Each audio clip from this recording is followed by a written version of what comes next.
krisis-krisis ekonomi yang terjadi. Luar biasa, men, luar biasa. Bahkan kalau yang belajar ilmu ekonomi itu ada bapak ilmu ekonomi, disebut sebagai bapak ilmu ekonomi, namanya Adam Smith. Dia tulis buku judulnya The Wealth of Nation. Di buku itu di jilid 5 beliau katakan bahwa ekonomi yang maju pada saat itu waktu dia nulis buku itu adalah ekonomi orang-orang Arab yang dipimpin oleh Muhammad dan Khulafaur Rasyidin. Salah satu kunci keberhasilan orang-orang Arab waktu itu menguasai ekonomi adalah ketika mereka, karena keramah tamahan mereka, waktu mereka masuk ke sebuah desa, sebuah kota, mereka akan undang orang-orang untuk ikut makan bersama. Memulai makannya dengan bacaan basmalah dan mengakhirinya dengan hamdalah. Jadi Bapak Ibu sekalian, yang ingin kami sampaikan bahwa kita umat Islam punya warisan yang sangat istimewa. Apa warisannya? Warisannya adalah catatan-catatan sejarah. Baik dari analisa fikih, analisa ekonomi, analisa sejarah. Tentang bagaimana menghadapi persoalan ekonomi dunia. 2/3 dunia. Selama 800 tahun. Turun-menurun diteruskan. Dan kitab itu masih kita pegang saat ini. Jadi Bapak Ibu sekalian, inilah yang ingin kita sampaikan sebetulnya. Bahwa kita mempunyai standing position, itu istilahnya tuh. Punya kedudukan yang sangat kuat. Untuk membawa kembali, menghidupkan kembali ilmu-ilmu agama ini.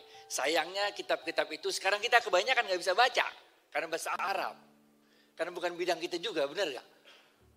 Kita gak bisa baca sehingga kita gak bisa mengetahui kehebatan ekonomi Islam itu sendiri.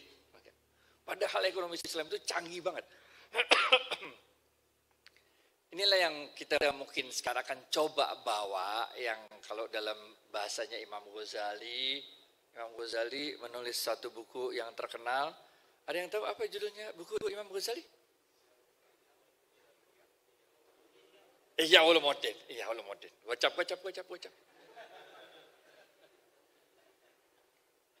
Yang artinya adalah menghidupkan kembali ilmu-ilmu agama. Sekarang ini kita dorong orang rame-rame supaya orang terbuka lagi ilmu-ilmu agama, ngaji lagi, baca Quran, baca hadis, sejarah, semua kita bongkar. Rasulullah SAW pernah bersabda, pemimpin masa depan akan datang dari timur. Allah mengatakan dalam Al-Quran, Allah akan mempergilirkan kekuasaan itu dari satu bangsa ke bangsa yang lain. Bangsa Arab udah puas jadi pemimpin ratusan tahun. Bani Umayyah 1, Bani Abbasiyah. Bani Umayyah 1 lari ke Mesir. Mesir buat lagi Bani Fatimiyah. Dikala lain lagi sama itu lari ke Sisilia. Jadi Bani Fatimiyah 2. Lari ke Cordoba bikin Bani Umayyah 2. Wah, pokoknya udah dahsyat banget dah. Puas jadi pemimpin dia ratusan tahun. Orang Turki udah puas jadi pemimpin.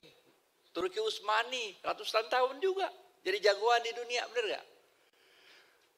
Mereka itu letaknya di sebelah barat Mekah Madinah. Yang belum kebagian jadi pemimpin dan letaknya di sebelah timur Mekah Madinah adalah kok salah? Tadi yang dikeluarin salah ya? Salah ya tadi ya? Tuker, sorry, salah. Tuker. Hah?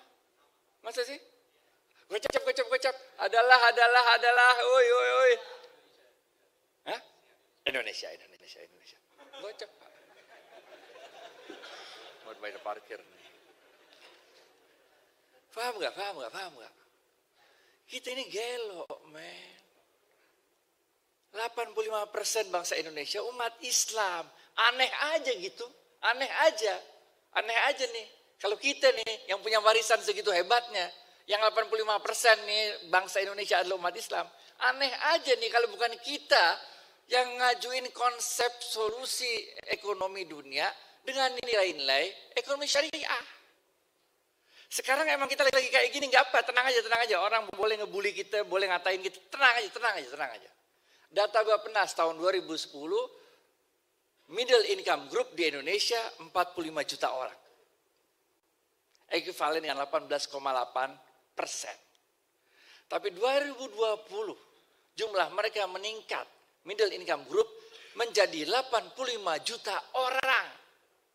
Sekitar 30-an%. Gelo gak sih? Tahun 2030 naik lagi.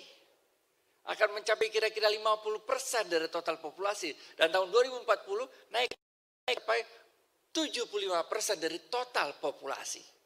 Dan sebagian besar mereka itu middle income group di Indonesia adalah umat Islam. Benar ya? Benar ya? Jadi kita harus memberikan solusi-solusi terhadap semua persoalan ekonomi yang ada di Indonesia. Paham gak? Paham gak? Udahlah kita belum kebagian jadi pemimpin, padahal Rasul bilang pemimpin masa depan dari timur, benar gak? Udahlah kita paling banyak orangnya di dunia, benar gak?